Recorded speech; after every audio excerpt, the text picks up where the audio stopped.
At this moment, Chen Mo was lying asleep when he sensed the presence of a stranger. He prepared to confront the intruder, but Tang Tang quickly stopped him, saying, "Let me go first. If I can't defeat him, you can step in." However, when Tang Tang looked more closely at the man, she froze, realizing something strange. Despite the pouring rain, not a single drop of water touched him. She immediately understood that this man was a master at the internal realm, a level just below the threshold of becoming a god. She couldn't afford to underestimate him. She then shifted to inquire about his intentions. The man admitted that for some reason, he could not achieve the divine realm, and his lifespan was growing shorter. The only way to extend his life was to increase his power. He had come here to make a deal, with Yang Xian being the item for exchange. At first, Tang Tang thought he wanted some material item, but to her surprise, what he wanted was Yang Xian's life. The man had received a very tempting offer, one so alluring that he was willing to abandon his honor to strike down this young girl. Tang Tang urged Chen Mo to take Jiang Song and escape, saying that even if they both worked together, they would not be a match for him. But Chen Mo coldly asked, "What could make you take such a risk?" The man replied that the reward was a ticket to the Void Mountain, a place where anyone who could survive and return would become a grandmaster. Hearing this, Tang Tang could not hide her shock, but Chen Mo remained calm. "Do you even know where the Void Mountain is?" The man sneered, "Only upon completing the task will we know its location." Before Chen Mo could ask more, the man dashed forward like lightning, gripping Tang Tang's throat and throwing a powerful punch. In that moment, as Tang Tang was controlled by her opponent, she truly felt the danger of this man. She had once thought that even if an internal realm master like Yanfang was powerful, she could still risk her life to fight. But the harsh reality was that she was completely helpless, without any means of resistance. A sense of despair filled her, and she could only close her eyes, waiting for the worst. But when nothing happened, she opened her eyes and saw the enemy being pushed back, standing dazed in the rain. The man could not believe his eyes. Chen Mo had blocked his attack. Under the torrential rain, Chen Mo stood still, and not a single drop of water touched him. In a calm voice, he said a condition.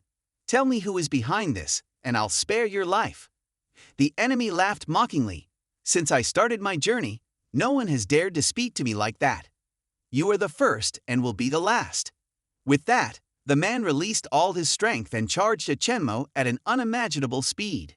But Chen Mo remained calm, waiting. At the critical moment, he lowered his stance and threw a punch that stopped his opponent's attack, creating a powerful shockwave that spread through the air. The man was stunned, unable to believe what had just happened.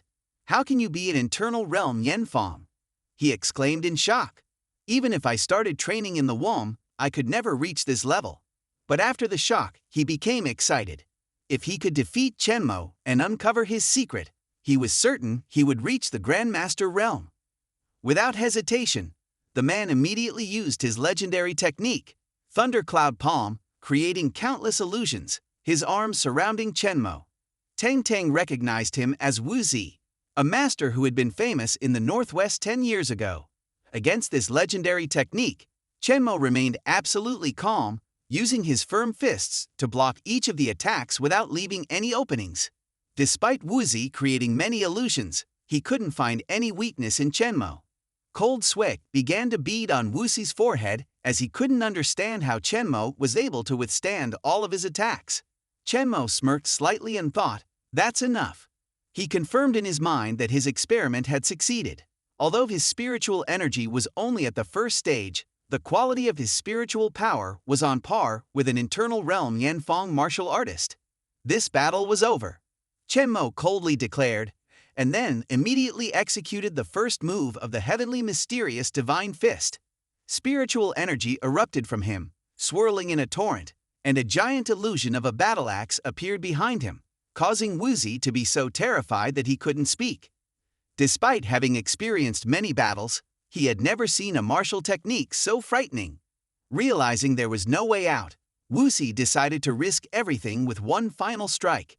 His face twisted with fury and determination, but before he could strike, Chen Mo unleashed a lethal blow. He swung his empty hand down, delivering a powerful axe strike as though it were the huge axe in the illusion, slicing down toward Wuxi's head. Wuxi stood frozen, his eyes wide with horror. His body was split in half by the powerful axe strike. Death came swiftly, so quickly that he didn't even realize he had been defeated. In the pouring rain, Chen Mo withdrew his hand, his eyes still cold and indifferent, as if everything had been a foregone conclusion. Teng Teng stood beside him, pale with fear. In fact, Chen Mo hadn't intended to use so much power, but with his advanced abilities, using his spiritual technique had slightly overwhelmed him, making it difficult to control the force. Reflecting on it, Chen Mo felt that he probably should have used another technique to spare his opponent's life for interrogation. The next day, at the headquarters of the Liu family, a superpower, the news that Wu Zai had been killed while attempting to assassinate Yu Jiangsan quickly reached them. Liu Menjiao was immediately concerned upon hearing that a grandmaster at the Divine Realm was protecting Yu Jiangsan. It should be noted that Liu Menjiao despised Jiangsan. According to her uncle, Wu Zai had been an internal realm Yanfeng wizard for 10 years, and if anyone could have killed him with one strike, it could only be a grandmaster. This revelation greatly annoyed Liu Menjiao. She had thought that Yang Yangxiang leaving the Yu family secretly was a death wish, but the outcome was different. The current situation made it clear that killing Yu Jiangxiang was impossible because the family could not hire a grandmaster. Her uncle suggested trying to bribe the mysterious grandmaster protecting Jiangxiang or waiting for a time when she was alone to assassinate her. Liu Menjiao slammed her hand on the table, resolute that no matter what, she would not allow Yang Yangsong to survive and return to Xiadu. Meanwhile, in Xiadu, the Nangong family had also dispatched a master to eliminate Jiangxiang, under the orders of Nangong Yunlao. No matter how they planned, Nangong Wang couldn't have expected that Yu Jiangxiang had a master protecting her. If not for this, the Yu family would not have allowed her to leave. This failure made Nangong Yunlao extremely angry. He was determined that if he couldn't use an external realm martial artist, he would find an internal realm master, and if necessary, even call upon a grandmaster. However, before he could finish speaking, his grandfather interrupted him. A grandmaster is not something you can simply hire. Martial artists have their own pride. Hearing this, Nangong Yunlao had to agree with his grandfather. After all, he was still determined to obtain Yu Jiangxiang. If not, he would not step out of the house. Nangong Wang also agreed. If his grandson obtained Yu Jiangxiang, the position of the Nangong family would be more secure than ever before. At the Yu family, everyone was also discussing the situation of Yang Yangsang. Now that someone had taken action, her father, Yu Manchuan, wanted to bring his daughter back home. However, Yu Inchong just smiled and said it was fine.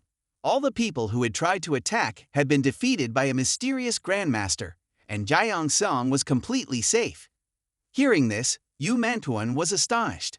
According to Yu Inchong, only a grandmaster could train a young person into an inner realm martial artist, and he increasingly recognized Chen Mo's potential, which surpassed his expectations. Leaving Jiangxiang there and letting her develop feelings for Chen Mo seemed like the best choice. At Chanbaoduan, the largest stone gambling venue in the Tang district, Chen Mo, accompanied by Jiangxiang and Chen Songjia, walked in slowly, looking very imposing. Jiangxiang was puzzled, asking why she had to follow Chen Mo. Couldn't she just go sightseeing on her own? Tang Ting did not explain, only telling her to follow his instructions. Meanwhile, Chen Songjia beside them was very happy.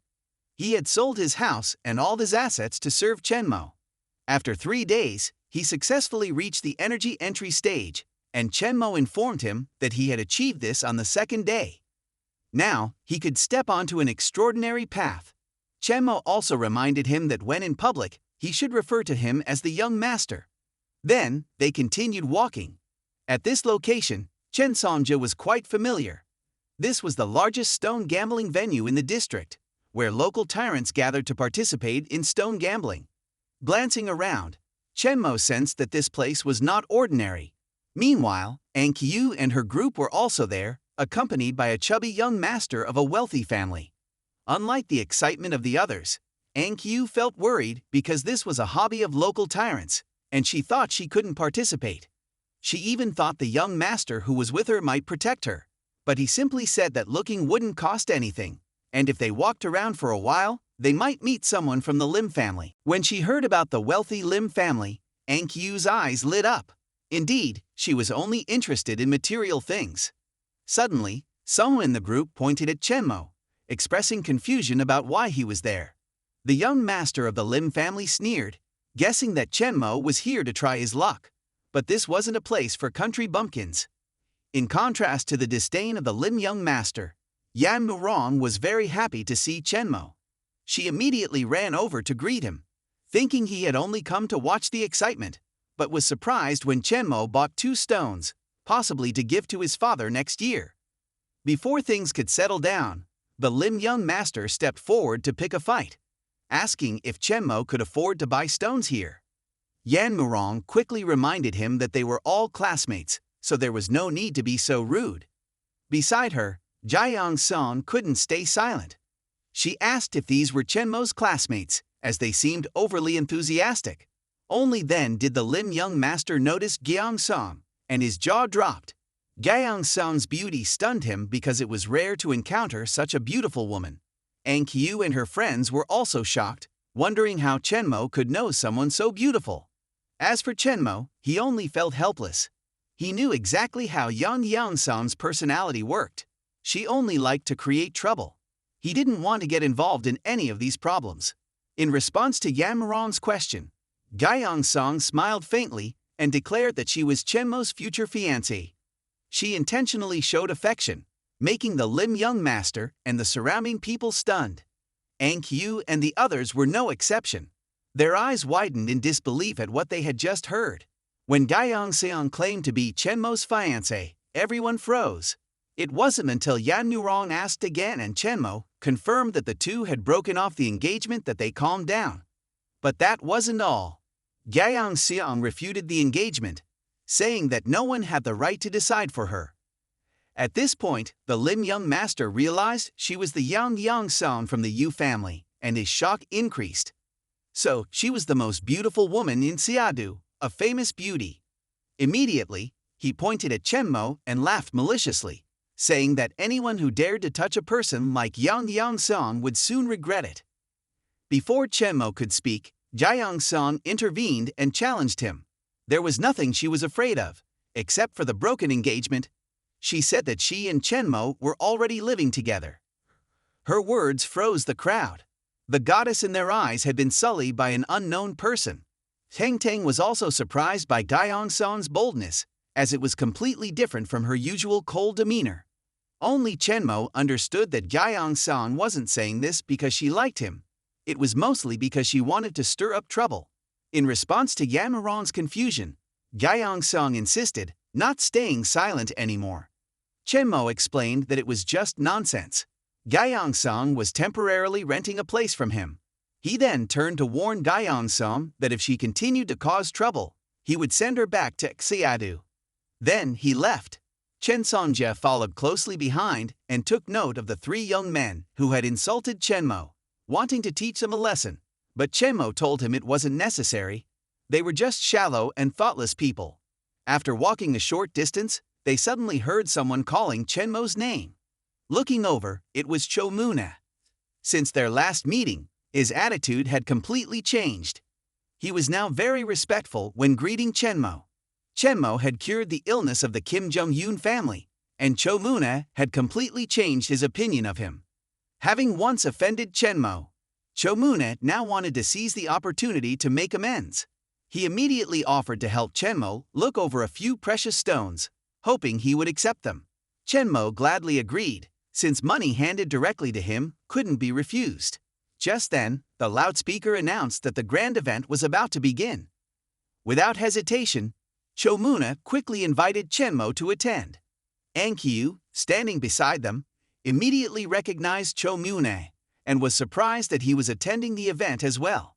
However, Yan Murong remained calm, knowing that with Chen Mo's presence, Cho Muna wouldn't dare to act recklessly.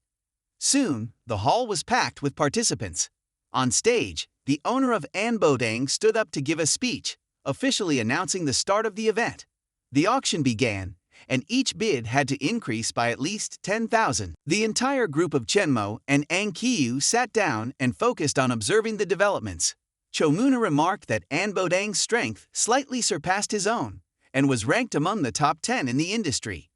At that moment, two burly men brought out a massive raw stone, with an opening bid set at 500,000. Immediately, a man raised the price to 550,000.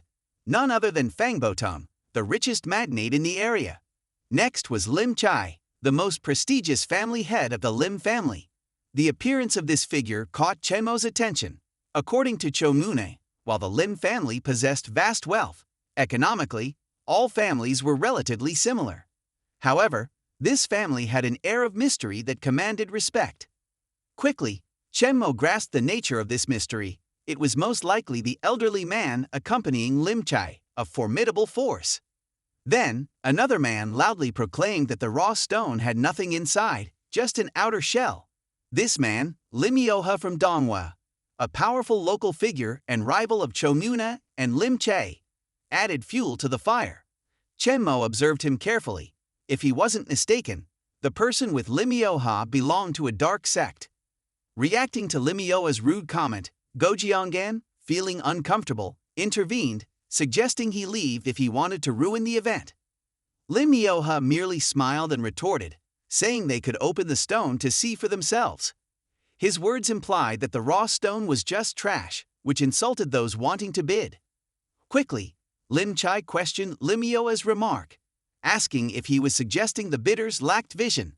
Even if the stone was trash, at 600,000, it was worth a shot. At the same time, Lim Day, who was with Ang Yu, joined in the confrontation, expressing satisfaction and commenting on the rudeness of the Lim family. In reality, Lim Day saw himself as part of the Lim family, but they dismissed him, evident from his need to stand outside while the true members sat inside. This was a clear sign of how Chomuna's side viewed him. After asking for Chen Mo's opinion on the raw stone, Chomuna decided to let the Lim family take it, as it didn't seem special.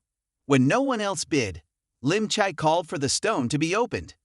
Go Jiangyan was dissatisfied. If it weren't for Lim Yoha's interference, things wouldn't have escalated like this. The stone was only worth 600,000, and when it was opened, it was indeed just a worthless piece with no color inside.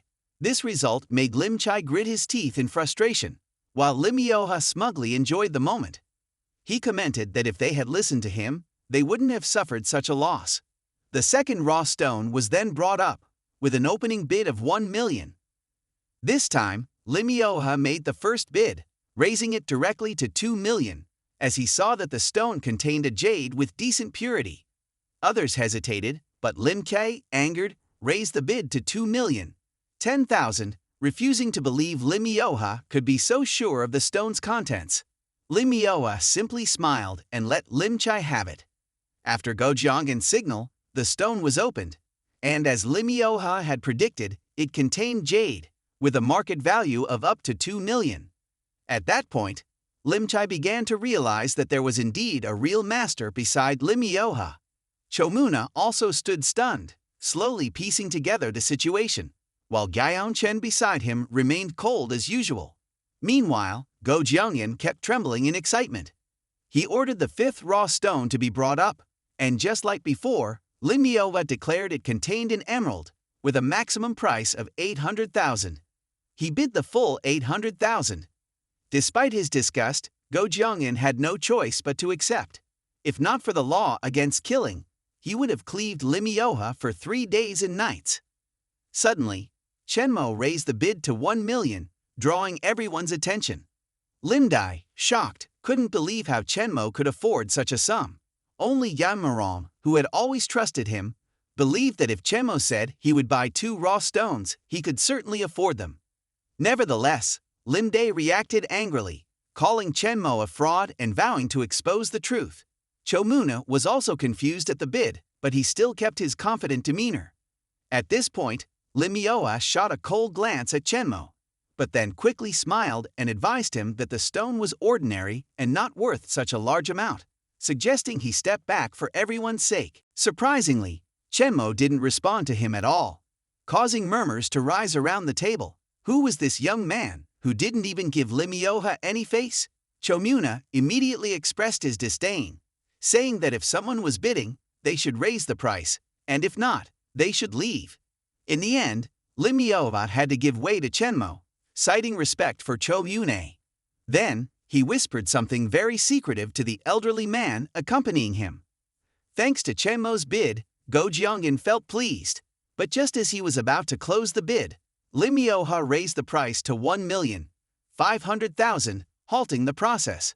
With a calm expression, Chen Mo immediately raised the bid to 2 million, causing Tidonghua to lose control and threaten him fiercely. Without hesitation, Chomuna quickly raised the price to 3 million, making his challenge clear. Tidonghua, infuriated, responded with 4 million, a sudden increase that made the entire hall buzz with excitement, wondering if the raw stone might contain a rare treasure far exceeding the value of the usual jade. As everyone pondered, Chen Mo calmly raised the price to 5 million without hesitation. This price made Go Jiangyan unable to contain his joy, while Tidonghua, silenced, could only swallow his anger. 5 million was his limit. A person in the crowd whispered, while Tidonghua, defeated, could only wait for another opportunity. Unexpectedly, Lim Chai spoke up, not to join the bidding, but to question Chen Mo's financial capacity. It turned out this idea had come from Lin Bei, who secretly suggested it to him. Though somewhat hesitant, Go Jiangyan had to verify it. However, Chomuna immediately intervened, confidently declaring that their client would never face financial difficulty. In response, Chen Mo calmly pulled out a bank card and handed it to a staff member, stating simply, "The card holds 10 million. The password is 6 zeros." These words caused a shockwave through the room, not only due to the huge amount, but also because of Chen Mo's cold indifference as he revealed the password in front of everyone. Chen Songjia, who knew of Chen Mo's wealth, only smiled lightly, for to him, money was just a fleeting thing. When the staff confirmed the amount, Go Jiangyan immediately announced that there was indeed 10 million in the card. Hearing this, Lim Chai angrily turned to Lim Dai. This kid was poor before, but now he owns a fortune. Yang Ke couldn't help but be surprised, but Yan Yurong beside him just sneered. Lim Dai just can't accept being outshined by others, that's why he's so angry. Far away, Ang Qiu pondered, her eyes fixed on Chen Mo with curiosity. In her heart, questions arose about this mysterious person, wondering what he was truly hiding. Jiang Xiang, when seeing the large sum of money, began to have his own thoughts. Later, he decided to have Chen Mo rent a bigger room.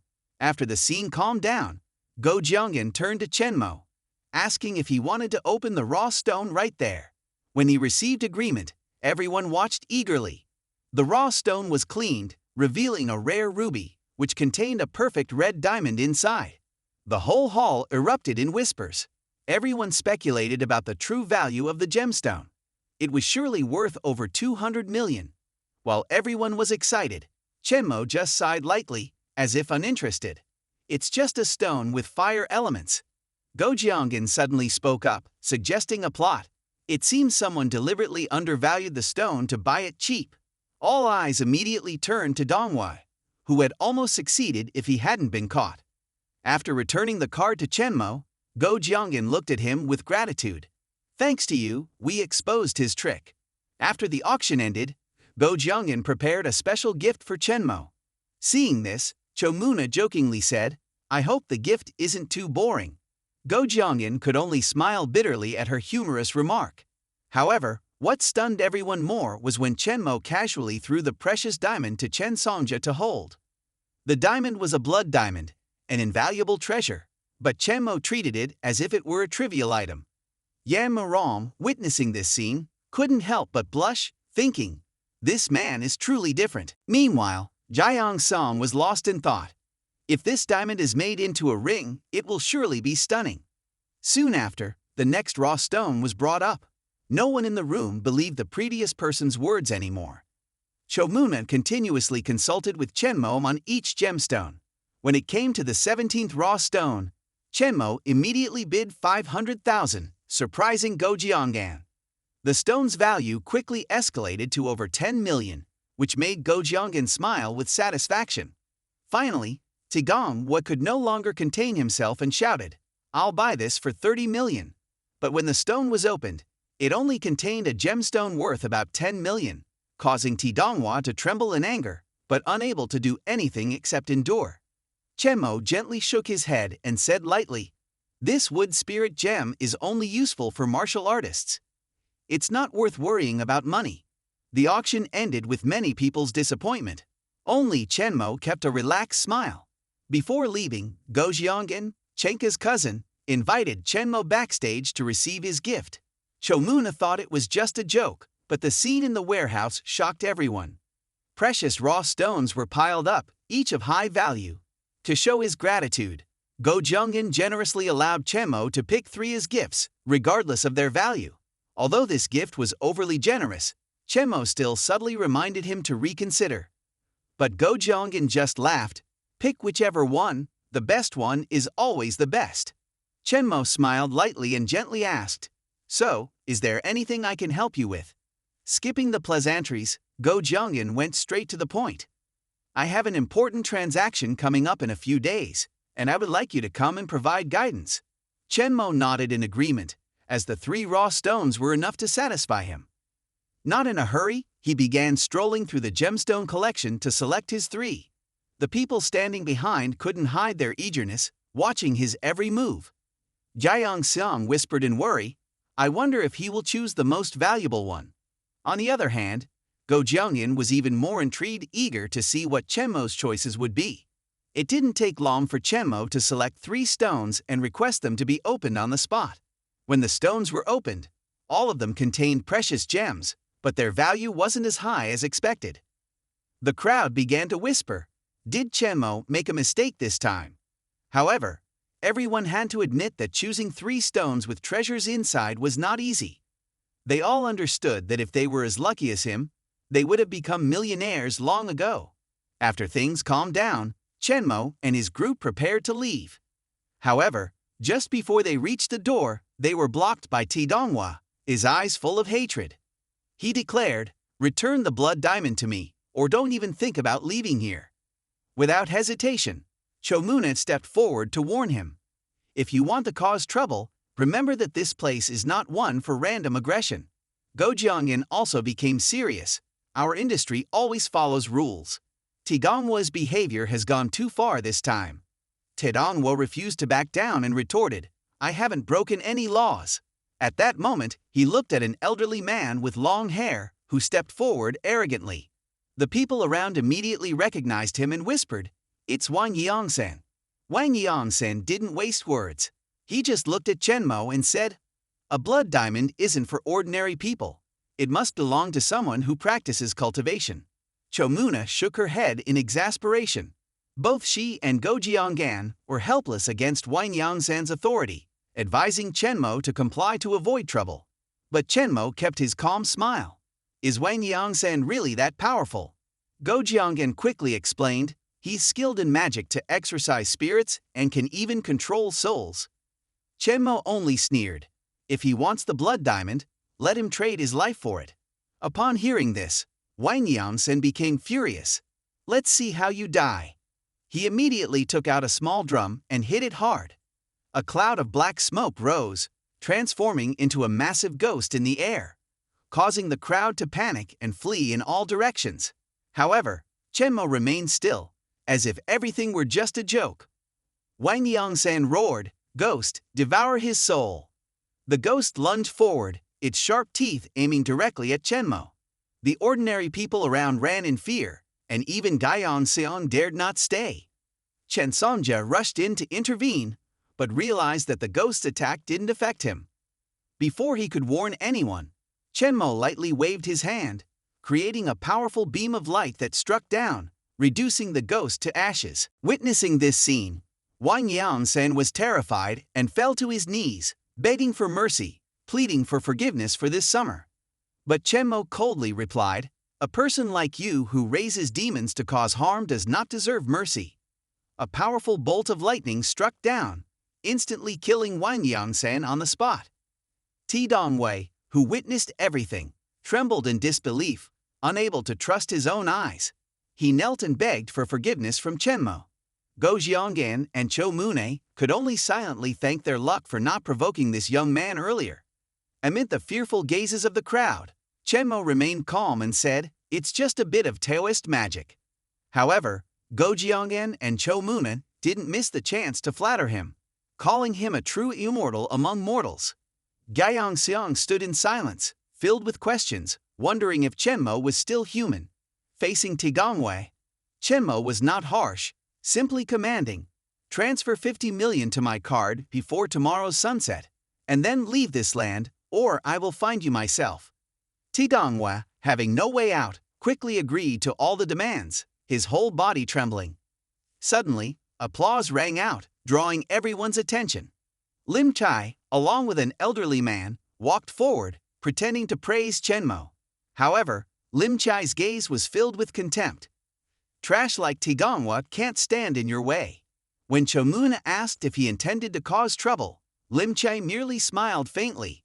"I'm here just to invite Yang Yansong for a drink." But all he received was a blunt, "Get lost." To his shock, he was humiliated in front of everyone. Lim Chai, still unashamed, continued, "It doesn't matter who she is, both of them could be pampered by me."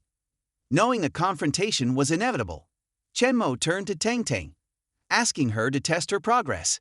Teng Teng bent down, gathering her strength before shouting, "If you want to touch Gaiyang Sam, you'll have to get through me first." Lim Tai smirked, looking at the old man beside him. "Be careful, don't overdo it. I don't want to harm the beauties." The battle quickly erupted, with Teng Teng launching powerful attacks. However, the old man easily blocked every strike with one hand, unwavering. Smirking, he coldly commented, "This level of skill is barely adequate for a beginner." Soon after, the old man's eyes flashed, and he suddenly unleashed a powerful strike, sending Teng Teng flying, causing her to crash to the ground, severely injured. If it hadn't been for Lim Chai's prior warning, that blow would have taken her life. Chen Mo watched the scene, shook his head, and coldly said, "Too weak." Without hesitation, he stepped forward to replace Teng Teng. Seeing the situation turn unfavorable, Lim Chai warned, "Think carefully before you act. If you touch us, you will become an enemy of the Lim family." Chen Mo didn't care, treating the Lim family like mere weeds. Realizing his threats had no effect, Lim Chai ordered the old man, "Kill him for me." The old man immediately unleashed all his strength, charging like a whirlwind toward Chen Mo. In response, Chen Mo simply shrugged and said, "Killing someone like you is no different from crushing an ant." He threw a punch with immense force, causing the ground to tremble. The punch landed on the old man, making him scream in pain as his body was completely destroyed by Chen Mo's lightning. Lim Chai stood frozen, muttering in disbelief. He's a senior expert in internal realms, and yet he was taken down with a single blow. Chen Mo didn't give Lim Chai time to react and immediately turned his attention to him. The man panicked and shouted, "Don't forget that if you touch me, you'll be going against the Lim family. You won't survive this." But Chen Mo was unshaken, calmly declaring, "Today, I'll break your legs as a warning." Seeing all his pleas were in vain, Lim Chai collapsed to the ground, trembling, begging for mercy. "The Lim family will definitely reward you." Without hesitation, Chen Mo stomped on his leg, causing the bone to shatter. By the time Lim Chai begged for mercy, it was too late. As he writhed in pain, Chen Mo's face remained emotionless, sending a chilling fear into those around him. He was someone not to be trifled with. From now on, people would have to flatter him to live in peace, they whispered to each other. When they arrived home, Chen Mo finally had the chance to relax. The host had arranged accommodations for Yang Yangsong and Chen Songjie, while Chen Mo sat at the table, placing the precious gems before him, lost in thought. With these resources, he could reach the second level of key condensation. In the next room, Yang Yangsong began scheming to seize the blood diamond. "If I turn it into a ring, it will surely be amazing," she thought as the moon rose high. Meanwhile, Chen Mo began his cultivation. The spiritual energy in the space quickly gathered around him, creating a two-layered killing aura. However, due to insufficient resources, he abandoned the old method and switched to a new training method, akin to light exercise. The next morning during breakfast, Yang Yang-song unexpectedly served food to Chen Mo, leaving him stunned. Teng Teng and Chen Songja, sitting beside him, could only exchange awkward smiles. Soon after, Jiang Song tried to bring up the topic of the blood diamond, but Chen Mo coldly replied, "Just eat your food." Her curt answer visibly annoyed her. Meanwhile, at the Lin family's mansion, Lim Chai was recounting the events of the raw stone auction to his father. "Not only did I lose, but my leg was broken as well. I'll make Chen Mo pay for this. The Lim family will not stand for this." The elder members of the Lim family sat in silence, their expressions cold, while numerous clan members rallied for revenge. "If we let this go, the Lim family will lose all face." After hearing everything, Lim Wan coldly issued an order, "Lim Meifang, take a group and deal with Cho Muna. From now on, you will oversee all the underground forces of the family." 3 days later, Chen Mo gathered everyone for a meeting. From Cho Muna, he learned that the Lim family had launched a fierce attack on his territory. That night, they would send a high-ranking expert to eliminate him. Cho Muna added, "Huan, one of the 5 central guards of Hongmun, smirked. Do you really think someone like Chen Mo can go against the Lim family? Is he reliable?" Despite Cho Muna's praise of Chen Mo's strength, the central guard, Huan, could not hide his contempt. However, Chen Mo remained calm, unfazed. At 9 p.m., Lin Meifang appeared. He looked at Cho Muna and sneered, "You think you can go up against the Lim family just because someone is helping you?" Even though Cho Muna had handed over a third of the territory, Lim Meifang was still dissatisfied, continuing to pressure them, citing that his younger brother's leg had been broken. In the face of Chen Mo's silence, Cho Muna couldn't help but feel anxious and worried. As the atmosphere became tense, center-back Quan stood up, stepping forward to face the challenge. Helping alleviate the pressure on Cho Muna, center-back Quan was a master of inner cultivation, but Lim Meifang remained unfazed. He looked at his opponent coldly and asked, "Do you really want to go against the Lim family?" In response to the arrogant words of center-back Quan, Lim Meifang growled, "Then I will help you fulfill your wish." Like a storm, Lim Meifang charged forward, delivering a powerful kick to the throat of center-back Quan. However, center-back Quan was no amateur. He easily blocked the kick, maintaining his stance. Watching from afar, Chen Songja commented to Chen Mo, "Do you think center-back Quan can win?" Chen Mo shrugged indifferently and replied, "No, he just entered inner cultivation. Although he has a solid foundation, his arrogant nature will cause him to lose within 10 moves." Just as Chen Mo predicted, on the 9th move, Lin Meifang landed a deadly blow, causing center-back Quan to cough up blood on the spot. His body trembled, and he could no longer stand firm. He turned around, bowed his head, and said to Cho Muna, "I have lost, my skills are insufficient." Seeing center-back Quan's defeat, Cho Muna was stunned. A heady sense of worry filled his heart. Would everything he had built up be destroyed? Unexpectedly, Chen Mo stepped forward and calmly declared, "I was the one who broke Lim Chai's leg." Lim Meifang stared at him in disbelief. "How can you do that? You're not an inner cultivation practitioner." Chen Mo merely smiled disdainfully. "What is so special about inner cultivation practitioners?" Lim Meifang sneered, "Inner cultivation is not something anyone can achieve." Next to center-back Quan, someone added sarcastically, "You're so young. How could you understand this realm? It took me 40 years to reach inner cultivation." In response, Chen Mo pulled out a medicinal pill, handed it to Chen Songja, and instructed, "Swallow this and circulate your energy to refine it." Everyone around was surprised. Medicinal pills were a rare and unfamiliar item, and few believed in their effectiveness. But in an instant, Chen Songja's eyes lit up. He knelt before Chen Mo, humbly expressing his gratitude. "I will never forget this kindness for the rest of my life." Following Chen Mo's command, Chen Songja stood up and unleashed his newly acquired strength. He shouted, "Who dares to insult my master shall not leave intact." Witnessing this, Lin Meifang was stunned, unable to believe his eyes. In just a short moment, Chen Songja had reached the pinnacle of inner cultivation. Center-back Quan muttered, "Impossible, this can't be real. This is certainly some kind of deception." As soon as he finished speaking, Chen Songja lunged forward with a powerful punch, breaking Lim Maifang's arm, sending him crashing into the wall, creating a violent shockwave. Before Lim Maifang could react, he was struck with a fatal blow, his body crashing into the stone wall, causing him to die on the spot. After dealing with him, Chen Sonja turned back and coldly said, "Anyone who insults my master does not deserve to be forgiven." Center back Quan, in fear, knelt and stammered, "It was my ignorance, please spare my life." But to Chen Mo, center back Quan wasn't worth bothering with. He turned to Cho Muna and coldly said, "If the Lim family dares to cause trouble again, have them come find me." With that, Chen Mo turned and left, leaving behind astonished gazes. Yang Yongson could only stand in silence, unable to speak a word. Once outside, Chen Mo said to Chen Sonja, "I will teach you a set of martial arts. If you learn quickly, I will reward you handsomely." The next day at Go Jianggen's trading event, everyone had gathered. During the conversation, Go Jianggen realized that the person accompanying Diokyong was none other than Et Wangsun, a famous Taoist priest.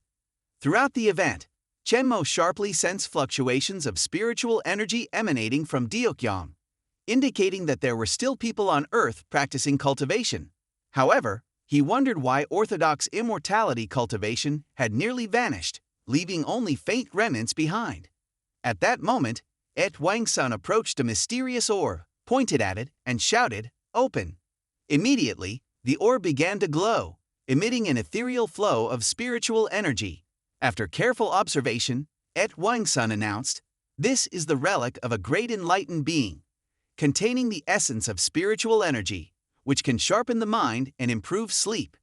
His words left everyone around stunned, as they could feel a sense of calm just by standing near the orb. When the outer shell of the orb dissolved, it revealed a radiant statue inside, causing Et Wangsun to be astonished. "This is a Buddha statue, created by a great immortal," he explained further. "If placed in a house, this statue will effectively suppress demons." Immediately, the atmosphere became lively as people rushed Tasheng for it, willing to pay any price to acquire it. Next, a piece of Bazi jade was brought out. Et Wangsun pointed at it and once again shouted, "Open!" The jade remained still in Et Wangsun's hand, without any unusual phenomena, leading him to conclude, "It is nothing special." The owner of the treasure remained unfazed and confidently replied, "This is the most valuable item I have brought." To prove his point, he invited Master Biats to perform the opening ceremony in front of everyone. With an arrogant expression, Master Biats glanced at Et Wangsun and mocked, "Someone of your shallow cultivation shouldn't perform tricks in front of me." Et Wangsun, insulted, could not control his anger and retorted, "You are merely a fake master with a silver tongue." Master Biats did not respond, simply waving his hand lightly over the jade, causing a golden light to burst forth. It made everyone feel at ease, as if embraced by a loving mother's arms. In front of the power of the treasure, Et Wangsun lowered his head and surrendered. "I apologize for my rudeness, please forgive me, Master." Master Biats smirked and said, "You need at least 30 more years of cultivation before you can reach my level." He continued to explain, "This is a rare magical artifact that can nourish the body and extend one's lifespan." His words caused a wave of astonishment in the room. An artifact that can extend life. Isn't this a divine item from legend? However, few noticed the strange smile on Master Biats' face and the treasure owner. Go Jianggen began to feel suspicious and asked, "If this treasure is so valuable, why are you selling it?"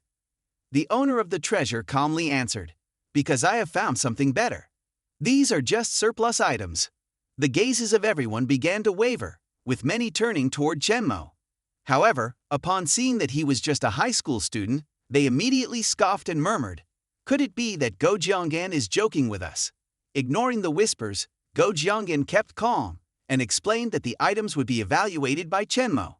But even he couldn't help but feel uneasy. Everyone around, including Master Biats, couldn't hide their contempt. Chen Mo picked up the piece of jade, asking, "Do you really want me to tell the truth?" Receiving a nod, he decisively waved his hand. "It's all fake." That declaration was like a bomb exploding in the room, and the crowd couldn't believe their ears. Impossible. We clearly saw the spiritual power from the treasure. Chen Mo calmly explained that it was just an illusion created by negative energy, making everyone mistakenly believe their spirits were being improved. However, prolonged exposure to this energy would eventually harm their bodies. The bronze statue did not exorcise spirits. Instead, it attracted demons. As for the jade, it only contained a simple magical circle. Although it had the ability to stimulate energy, it could only be used by people with strong spirits. Ordinary people could not use it. Chen Mo's explanation enraged everyone in the room. The crowd turned to attack Master Bites and the owner of the artifact, cursing them for almost deceiving them. At that moment, Chen Mo revealed that Master Bites was a disciple of Master Wang, whom he had previously defeated. He was not here to do business, but to take revenge. Upon being exposed, Master Bites was furious to the extreme. He opened his mouth and released a wave of dark energy that enveloped the space. The dark energy carried with it skulls of demons, frightening everyone into fleeing in panic. With his eyes glowing with malevolent intent, Master Bites growled, "Today, you will not leave here unscathed." Facing this dark attack, Chen Mo calmly raised his hand to activate the lightning technique. Powerful lightning bolts struck down, tearing apart the dark energy and shaking the space. Realizing that this was his nemesis, Master Bites panicked and shouted, "Are you a disciple of the Heavenly Master?" Chen Mo did not respond. He simply waved his hand coldly and uttered a single word, "Exterminate." Immediately, the ghostly souls were destroyed, turning to ash. But the lightning did not stop. It continued to strike down, forcing Master Bites to release his true soul. In an instant, this soul was completely eradicated. Master Bites, in extreme pain, begged, "Please spare my life. Have mercy on me." Chen Mo coldly replied, "Those who practice evil arts and spread calamity do not deserve mercy." As soon as his words ended, he threw a powerful punch, ending Master Bites' life right there. Witnessing this, the entire room fell into shock. No one had expected that a young man could easily eliminate such a famous master. Chen Mo's cold gaze swept across the crowd, and the owner of the artifact, terrified, knelt and pleaded, "Please, give me time to gather enough money to ransom my life." But the murderous aura from Chen Mo caused him to turn pale. Chen Mo nonchalantly said, "I told you, if you want to live, you must pay. Not a penny less." Without giving the man a chance, Chen Mo called for Chen Sonja. Immediately, Chen Sonja charged forward and delivered a fatal punch. The artifact owner collapsed, dying on the spot. This event caused everyone present to bow their heads in respect to Chen Mo, awed by his absolute power. Only Yu Jiansong silently considered, "If I had this power, I could control my destiny." Chen Mo turned to Chen Sonja and instructed, "Collect the Bagua Jade." He then calmly addressed the crowd, "Anyone who has received money from Tedonghua, give me half. Don't worry, I never take anything without compensation." Before he finished speaking, Go Jongan quickly bowed and praised, "Everything has been prepared. We will need your guidance in the future." Unexpectedly, Et Wangsun kneeled before Chen Mo, expressing his allegiance and asking for protection. This act stunned everyone around, but when they saw Et Wangsun set the example, they too began to kneel, pledging their loyalty to Chen Mo. Chen Mo, still maintaining his cold demeanor, did not oppose them. However, his voice was full of authority. "Anyone who dares to betray me will be destroyed by my own hands." The crowd exchanged glances, silently understanding that from now on, half of the power brokers in this world would place their trust in Chen Mo. Et Wangsun also completely changed his view of him. Despite being young, Chen Mo had surpassed ordinary people. He no longer belonged to this world. A few days later, Chomune urgently called Chen Mo to report that the Lim family had declared they would challenge him at Hogam in 3 days. They had also killed a few people as a warning, forcing everyone to submit. They asked Chen Mo to step in and restore order. Chen Mo listened carefully and without hesitation responded, "I will be there in 3 days." 3 days passed quickly. At Hogam Lake, a crowd gathered, eagerly awaiting the great battle. However, when the appointed time arrived, Chen Mo's phone was still out of signal range, causing concern among the crowd. Suddenly, a fleet of luxury cars sped toward them. Men in black suits stepped out and lined up, opening the way for a man who was running across the water. His subordinates shouted in unison, "The third elder of the Lim family has arrived." As soon as they arrived, the third elder mocked, "Could it be that Chen Mo is so scared that he's run away?" At that moment, Chen Mo and his team emerged from the crowd, exuding an aura of calm yet undeniable authority. Seeing this, Go Jianggan and Cho Mune breathed a sigh of relief. The third elder looked at Chen Mo with a contemptuous gaze. "You're so young and yet dare to oppose the Lim family. Kneel and confess, and I may consider sparing your life." Unfazed, Chen Mo countered, "Is your whole family a bunch of idiots?" The third elder did not get angry, only smirking. "Only the strong have the right to speak, but if you want to touch the Lim family, you must first defeat my Chen Songjia." Without waiting, the third elder immediately charged and launched a fierce attack. Chen Songjia faced him head-on, every punch and move powerful, earning admiration from the onlookers. A loud explosion sounded as both of them stepped back. The third elder's face showed clear signs of fatigue. He spoke coaxingly, "Join my family, and with your strength, your future will be vast. If you refuse, only death awaits you." Chen Songjia immediately rejected him and scolded him harshly. Though angered, the third elder remained calm. He drew his sword from his side and said, "The Lim family is not only known for our martial arts, but also for our unmatched swordsmanship.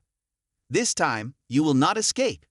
He initiated a technique and rushed toward Chen Songjia like a storm. However, Chen Songjia responded with a new move he had just learned, striking directly at the sword's blade. The collision of the two forces created a tremendous shockwave, stunning the crowd. In the blink of an eye, the third elder's sword flew from his hand. Stunned, he muttered, "How could this move be so strong?" Chen Songjia smirked and said, "You are too weak. This move is nothing compared to my master's techniques." Realizing he could not win, the third elder turned and fled, hoping his lightness skill would allow him to escape. However, Chen Mo merely raised a finger, sending a sharp sword key that pierced through the third elder's head, killing him on the spot. Tang Tang and Gaiyong Seong, though knowing Chen Mo's strength, were still shocked. The Lim family members, terrified, all knelt and begged for mercy. At Lim Chai, when the news of the death of the third elder spread, the head of the Lim family, Lim Tu, was shocked. He only had one final trump card left, a powerful expert the family had secretly hidden. As he was planning his next move, a subordinate rushed in to report that someone had come to the gate and demanded that the head go outside to face death. The head of the Lim family was terrified when he learned that the person was just a student and had come alone. Outside, Chen Mo stood tall, his eyes sharp. Lim Tu's younger brother, Lim Wei, still thought that Chen Mo had come to negotiate. But no, Chen Mo simply stomped hard on the ground and declared, "I have come to annihilate your clan." Realizing that all efforts at reconciliation were useless, the Lim family immediately prepared for battle. Although they were confident in their own strength, no one believed that a mere teenager could wipe out an entire family alone. Suddenly, Chen Mo's figure disappeared, and his spiritual energy turned into a sword that pierced through their defenses, wiping out a series of enemies in an instant, creating a terrifying scene. When the silence fell, Lim Tu ordered his subordinates to check. But just then, Chen Mo walked in coldly and with authority. Lim Tu gritted his teeth and demanded to know about his younger brother. When he learned the truth, he roared in anger, "Today, you will not escape." Chen Mo merely frowned and calmly replied, "Those about to die have no right to speak." Lim Tu drew his fiery red sword and summoned numerous clones to surround Chen Mo. But to Chen Mo, it was nothing more than a farce.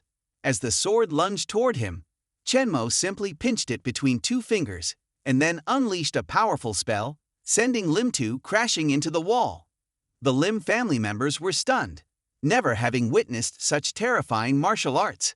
Despite being seriously injured, Lim Tu struggled to get up, but Chen Mo simply said, "You know how to stand, but you cannot escape your fate." When Lim Tu proposed a truce, Chen Mo coldly responded, "I told you, I have come to annihilate your clan." While Lim Tu was still trying to find a way to convince him, Chen Mo suddenly called out to Lim Seo from behind. The girl stepped forward, bowing her head in respect to Chen Mo, leaving Lim Tu astonished. You are from the Lim family. Why have you betrayed us? Lim Tu growled. Lim Seo remained cold as she replied, when I was young, you were the one who caused my parents' deaths. You raised me only to exploit my greatest wish, which is to see the Lim family fall into ruin forever. Hearing this, Chen Mo immediately realized that the Lim family had secretly investigated his family. A faint smile appeared on his face, and his gaze grew colder. If that's the case, I cannot forgive you.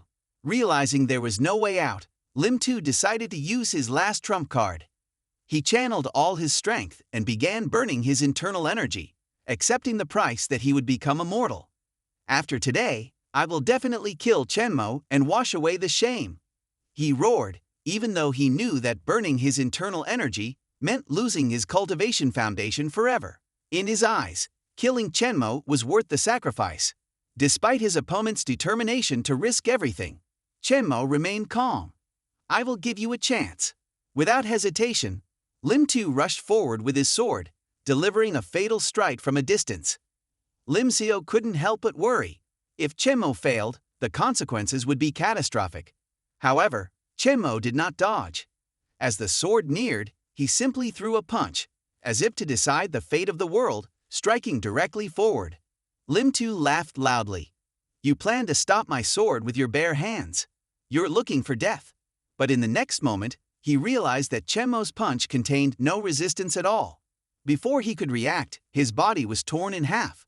The entire Lim family stood frozen, unable to comprehend what they had just witnessed. Despite pouring all his strength into the attack, the head of the family had been defeated in an instant. Fear filled the air, and everyone could only wonder, how strong is Chen Mo? Lim Seo let out a sigh of relief, realizing her choice had been the right one.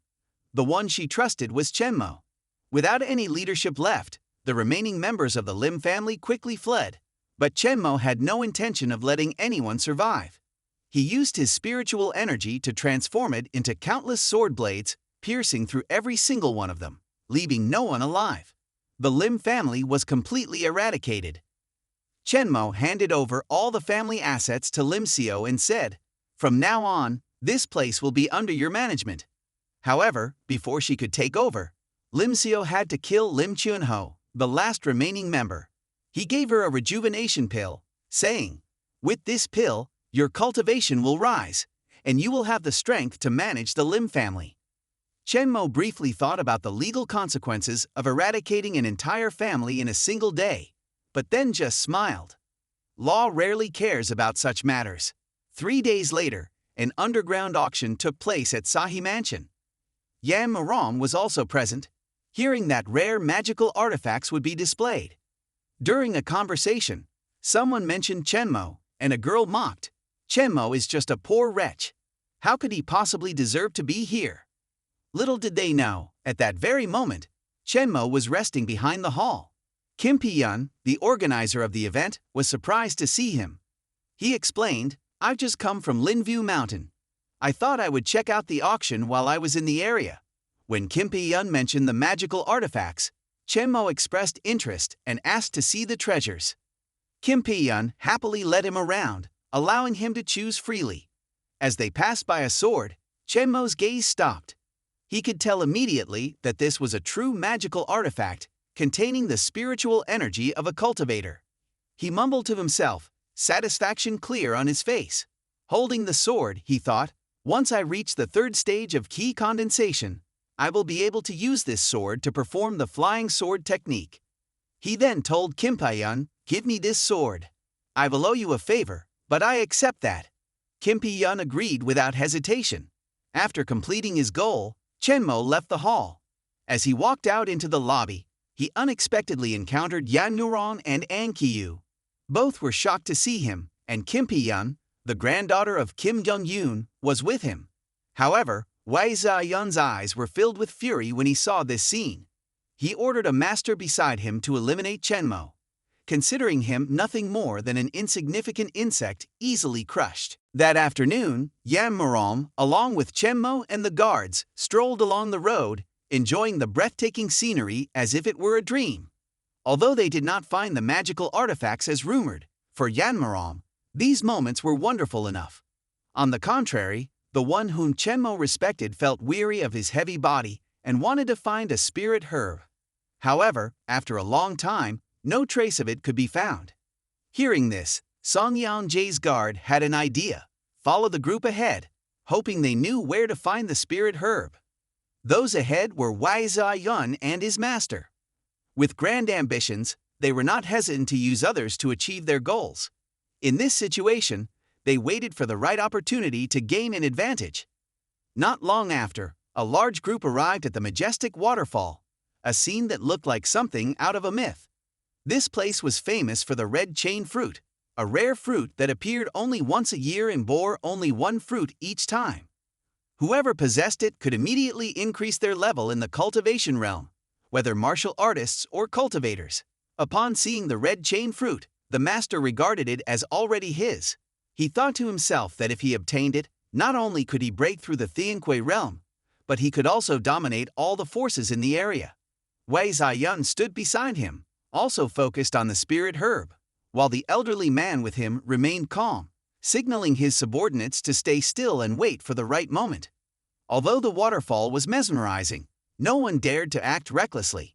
The water below was as dark as ink, creating an air of mystery and danger. Everyone knew that any careless action would come with a heavy price. Wei Ziyun glanced at Master Otz to ask if he had any suggestions. Master Otz leaned in close and whispered a few words. Wei Ziyun smirked and then stepped forward in front of the crowd, shouting loudly, "Whoever reaches the red chain fruit first will claim it as theirs." The crowd cheered in response. According to the rules of this world, treasures only belong to those with strength. A burly young man immediately took off his shirt and shouted, "What's so dangerous about this waterfall? I'll cross it." With that, he dove into the water with enthusiastic cheers. Seeing this, many others refused to fall behind, scrambling to jump in as well. It seemed that the quickest way was also the simplest: rush in and seize it. One by one, they darted through the dark water, swimming forward relentlessly, eager to touch the spirit herb. Everyone hoped to be the first to reach the peak of grandmasters. As those at the front were about to reach the fruit, Wei Ziyun showed a hint of worry. Master Otz, still calm, shouted loudly, "Every precious treasure has a dangerous beast guarding it. This water monster has absorbed the essence of heaven and earth for years.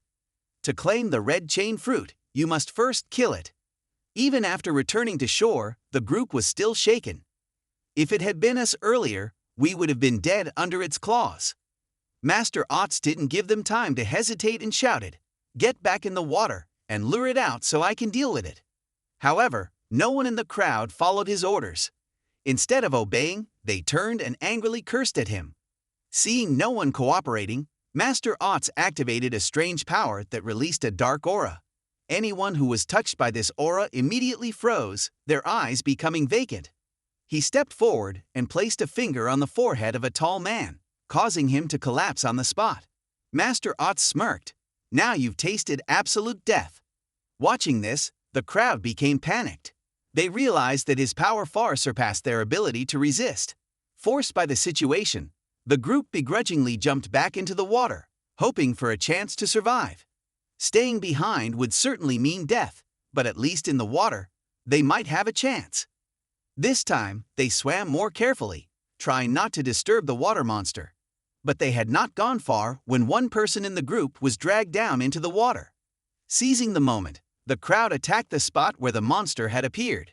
Finally, they managed to force it to rise to the surface, revealing its massive and terrifying body. Master Otz didn't miss the opportunity. He leaped onto the monster's nose and struck down powerfully. The monster, in pain, thrashed violently before sinking back into the water, motionless. Master Otz grinned. Turns out, the legendary beast is not as terrifying as the rumors say. But as he reveled in his triumph, the crowd suddenly looked at him with fear in their eyes. Master Otz turned around, stunned. A much larger water monster, several times bigger than the one he had just slain, slowly emerged. The one he had just killed was merely its offspring. Now, the true terrifying mother monster had appeared. What was even more horrifying was that this water monster had developed intelligence and could speak. "You killed my child. You will pay with your lives." Its words sent shivers down everyone's spine. This monster was a spiritual beast, the true guardian of the red chain fruit. In the midst of panic, Wei Ziyun staggered, and before he could react, was struck fatally by the spiritual beast, his body splattering into a pool of blood. No one dared to even think of confronting it anymore. The crowd scattered in all directions, ignoring Master Ots's calls. Survival was the only priority, but even Master Ots didn't escape.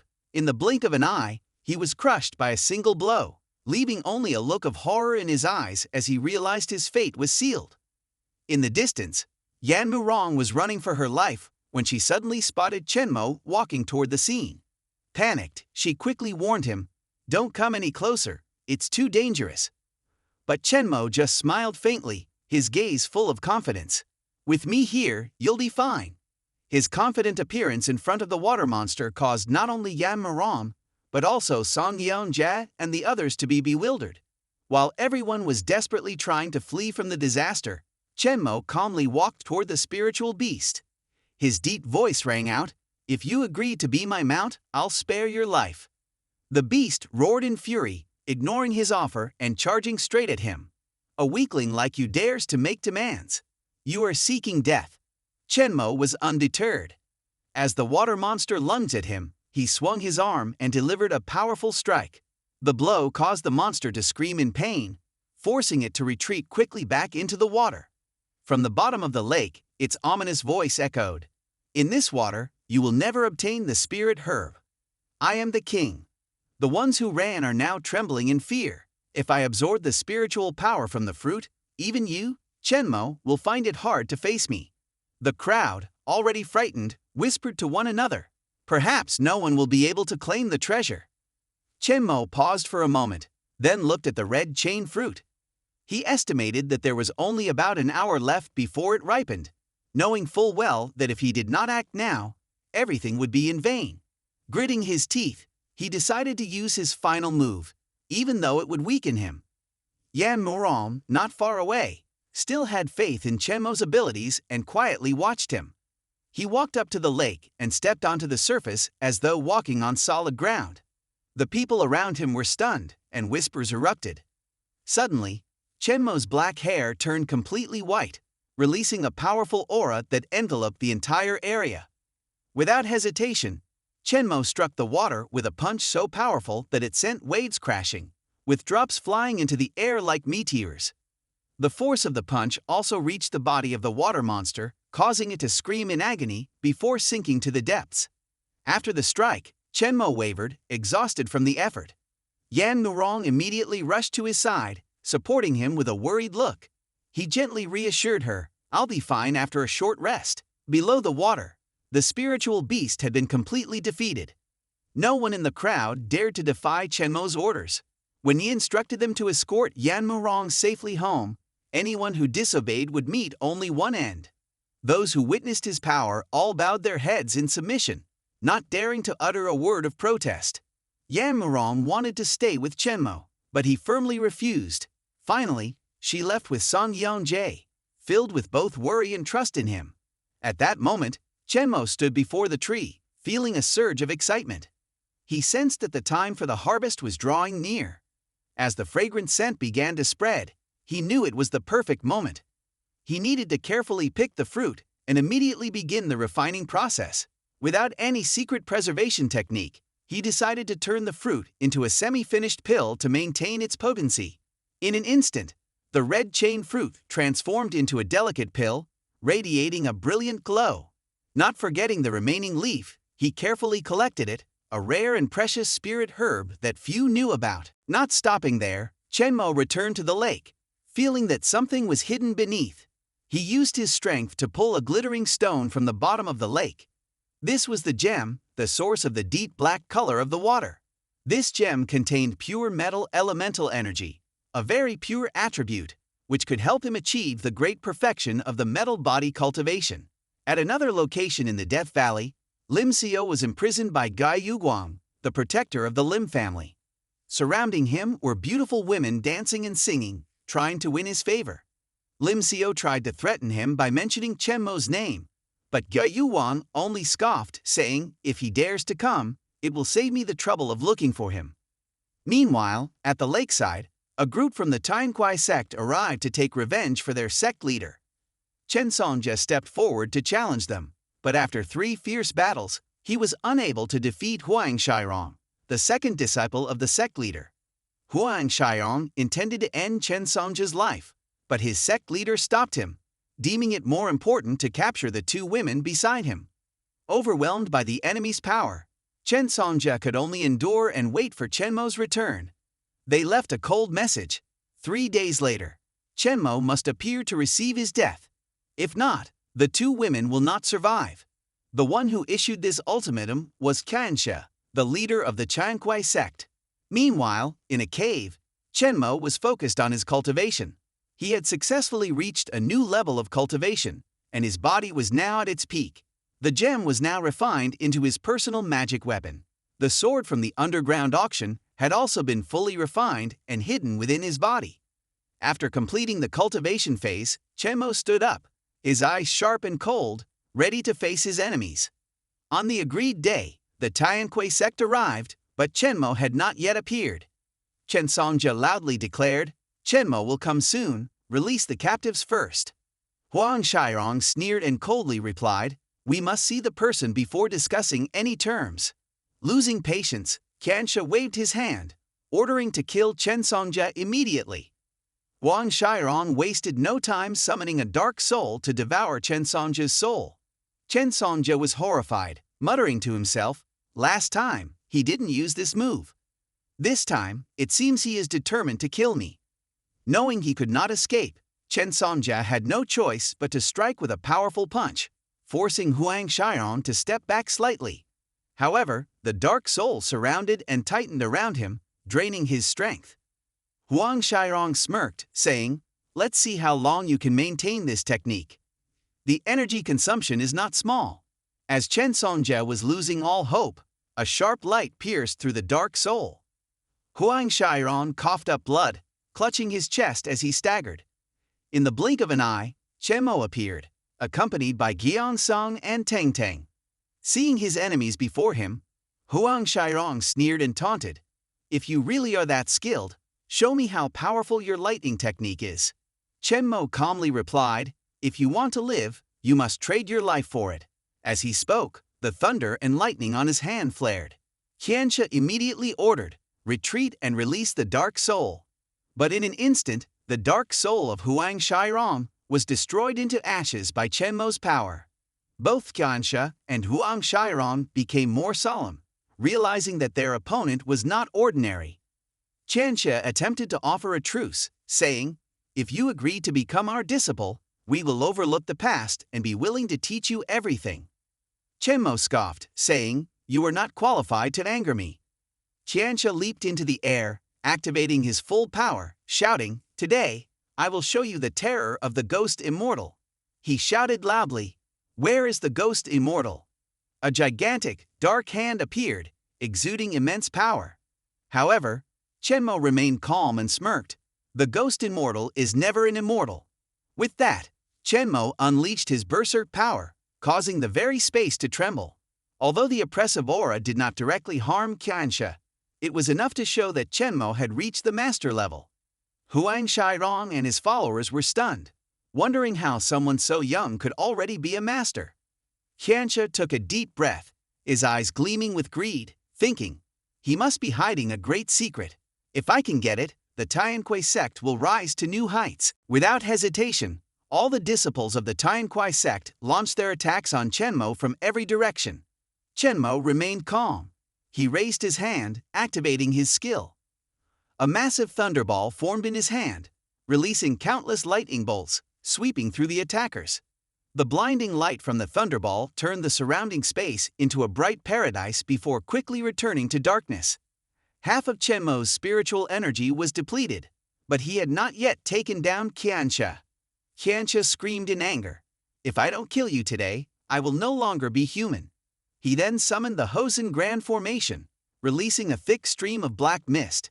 Thousands of evil spirits poured out of the formation, answering the call of the 10,000 ghosts' annihilation. The evil energy enveloped the sky, and the howls of demons echoed everywhere, causing Gaiyang Song and Tang Tang to tremble. Earlier, they weren't worried, but now, they feared that even Chen Mo might struggle. Even Chen Sonja couldn't avoid feeling anxious. However, Chen Mo remained as composed as ever, saying, "This shabby formation is not enough to destroy the world." He summoned a sword from behind him, a sword that could block the 10,000 ghosts. The sword flew at an incredible speed, continuously slashing through the ghost army, leaving them powerless to fight back. Seeing that they couldn't do anything, Qianxia trembled with fear. But before his death, he still wanted to confirm his suspicions, asking, "What are you?" Chen Mo coldly responded, "I am a cultivator." As soon as the words left his mouth, Qianxia suddenly acted strangely, his eyes glowing, and his body exploded, dying instantly. Witnessing the death of their sect leader, the disciples were horrified and immediately kowtowed, begging, "From now on, I will be your dog. Please let me live." Without hesitation, Chen Mo threw his sword, piercing through his head, killing him before he could speak another word.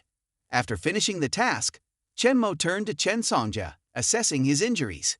His life force was severely wounded and would require a spirit-restoring pill for recovery. He would send someone to find the necessary ingredients tomorrow. As for Jiayang Song, she would take care of Chen Sonja, as Chen Mo had other urgent matters to attend to. Elsewhere, Guyu Wang was comfortably lying on the bed, enjoying the beautiful surroundings. Lim Xio was trembling, kneeling at his feet, pleading for mercy. Guyu Wang glanced at her with amusement, saying, "You came to me willingly, I didn't even have to search for you." Seeing this scene, Chen Mo immediately understood. This was the sinister technique of using yin to supplement yang. He coldly laughed. "I never expected you would hide in such a desolate place, practicing such a vile technique." Guyu Wang shrugged nonchalantly, replying, "I didn't hide here. This peaceful mountain, surrounded by beautiful women, is no different from an immortal's paradise." Lim Xio burst into tears, begging, "Please avenge my mother and me." Guyu Wang sneered, "I've gained so much from your body. As for Lim Tu, I'm also partly responsible." Rage flared in Chen Mo's eyes as he spoke coldly. "You were aligned with Lim Tu, so today, both of you will descend into hell." He charged forward, delivering a powerful punch. Guyu Wang was startled, sensing the murderous intent, and quickly retreated. Seizing the opportunity, Chen Mo approached Lim Xio and her mother, handing them a healing pill.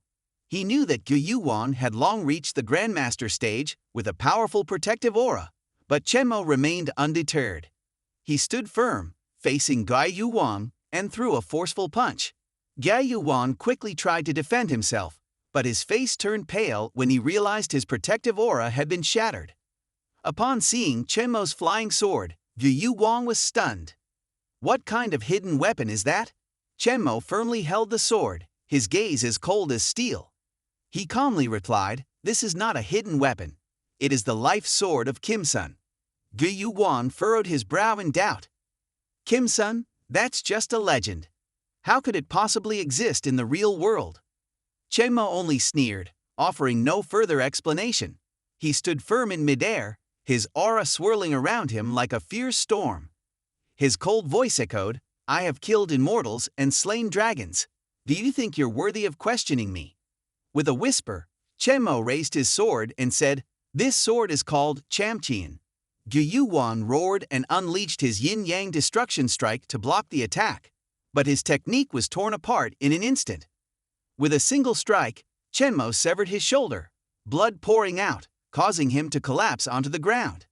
In a daze, Guyu Wang weakly asked, "What sword technique is this?" Chen Mo looked down at him coldly, saying, "The dead don't need to know." With no escape left, Guyu Wang fell to his knees, pleading, "All my wealth, all my power, I can give it all to you, just spare my life." Chen Mo smirked, "If I kill you, those things will belong to me anyway." He turned to Lim Xio, his voice firm. "It is your hands that will avenge the suffering you've endured." Lim Xio lowered her head, gritting her teeth as she moved closer to Guyu Wang. Her eyes were filled with hatred.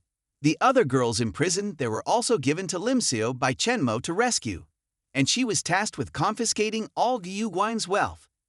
When Lim Xio pulled out a chest hidden under the chair, Both of them opened it and found valuable documents that Gyuan had kept. Chen Mo quickly grabbed the cultivation manual and handed it to Lim Xiao, asking her to decide what to do with it. Meanwhile, his attention was drawn to a ring containing spatial storage with a space of 45 square meters.